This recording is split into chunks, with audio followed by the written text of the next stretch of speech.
le Saint-Hernon jusqu'aux portes de Paris, vous mettez une bonne heure en empruntant la 6. Ocho Mathieu, Watset, French Throwdown, Team CrossFit La Ciotat. En toute sérénité sur la route, avec la Mutuelle de Poitiers Assurance. Assurance des particuliers et des professionnels. Hop, les poids. 18h-20h, Team Dugas, 10. Jean-Louis Tour, Christophe Dugarry. Et 20. Team Dugas avec Manu Petit également, comme tous les mercredis, bien Ah, sûr. 20. Manu nous accompagne jusqu'à 19h. Nous serons dans les coulisses du foot dans un quart d'heure. On vous parlera du futur mercato du PSG avant notre feuilleton OM Atletico. C'est l'heure des tickets.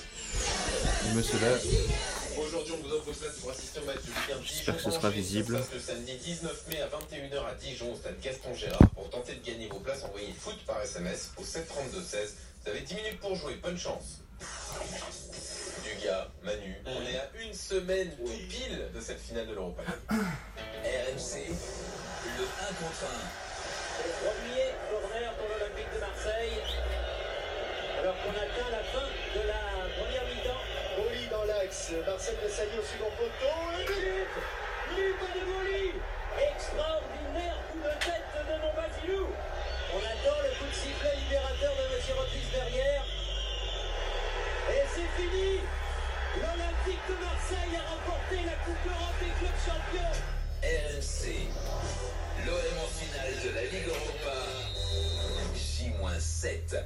Et oui, tous les jours dans Team Dugas sur RMC, on vous donne les dernières infos autour de cette finale de Coupe d'Europe pour un club français. Ce sera donc mercredi prochain à Lyon face à l'Atlético. On y revient d'ailleurs sur cette spécificité, le match à Lyon, avec le directeur de la sécurité de l'Olympique de Marseille dans une seconde. Thierry Aldebert sera avec nous pour savoir comment encadrer le déplacement des supporters marseillais à Lyon. Mais avant cela, messieurs, question, puisque aujourd'hui, donc hier, il y avait le Médiadé marseillais. Aujourd'hui, il y avait conférence de presse de Rudy Garcia à quelques jours maintenant du match face à Guingamp. Ce sera vendredi, ce match à 20h45, match avancé pour les Marseillais.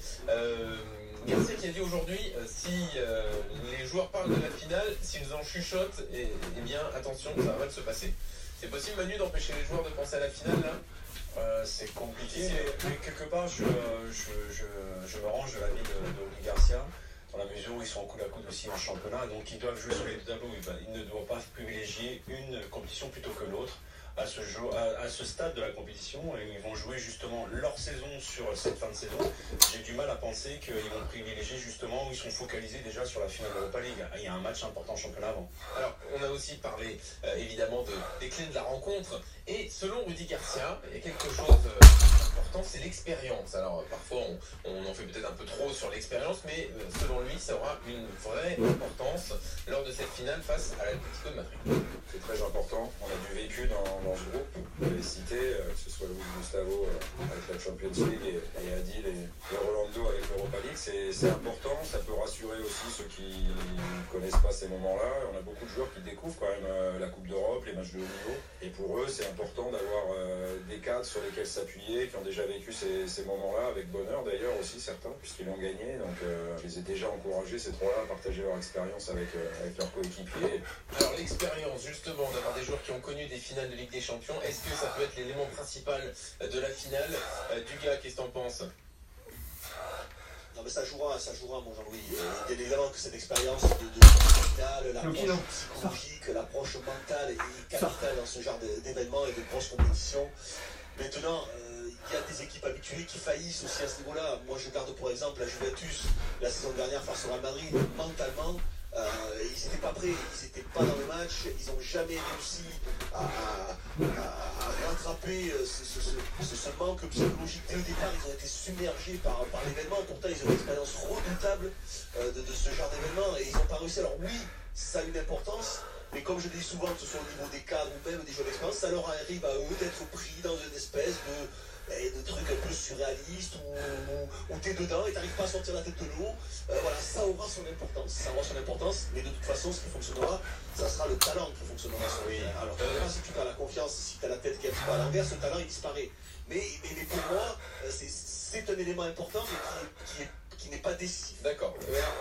Donc j'ai bien compris, c'est pas décisif, mais c'est important quand même. En quoi c'est important? Ça se matérialise comment? C'est des discussions avec les jeunes, c'est la maîtrise des émotions? C'est très simple. Et je rejoins Dugue. Pour moi, dans les très très beaux matchs, évidemment, c'est l'aspect physique, mental, technique qui fait la différence sur le terrain. Mais pour moi, il y a une chose qui est encore plus que ça et qui a un impact considérable sur ces paramètres-là, c'est gérer ses émotions. Ouais. Alors on peut dire que c'est du mental, mais pour moi gérer les émotions, ça n'a rien à voir avec le mental. Gérer les émotions. Non, par exemple, entre le début de ta carrière et la fin, c'est là-dessus que tu as vu la différence. C'est pour moi la chose la plus difficile quand j'étais joueur à gérer, c'était les émotions. Comment tu ressentais la chose le jour J, comment tu arrivais, parce que tu peux très bien te sentir la veille d'un match et le jour J, pas te sentir bien. Et ça n'a rien à voir avec un problème mental, c'est un problème émotionnel. Et ça, c'est pour moi, c'est quelque chose de très difficile à gérer dans le sport de haut niveau. Oui, mais alors justement, effectivement, mais en quoi en fait, je me mets à la place d'un jeune qui va faire sa première finale de Coupe d'Europe. En quoi, déjà des joueurs qui ont fait des finales, ça va te changer ta gestion des émotions. Il y a des joueurs qui vivent le match avant de le jouer, intensément, la veille, dans la nuit, ils y pensent tout le temps et ils te bouffent une énergie incroyable. Comment on fait donc on essaie justement de relativiser les choses et de prendre un peu de recul 10, en étant concentré. Barava. C'est de trouver la logique entre la décontraction. Mes accrochés sont là. Et puis alors, il gère jamais leurs émotions. Transcoque. C'est comme un chanteur qui rentre sur scène, 20, avant de rentrer sur scène, il vomit, ça arrive parce qu'il a du mal à gérer ses émotions. Ces moments-là, ça arrive, c'est des cas très particuliers. Soit tu les gères bien début et tout.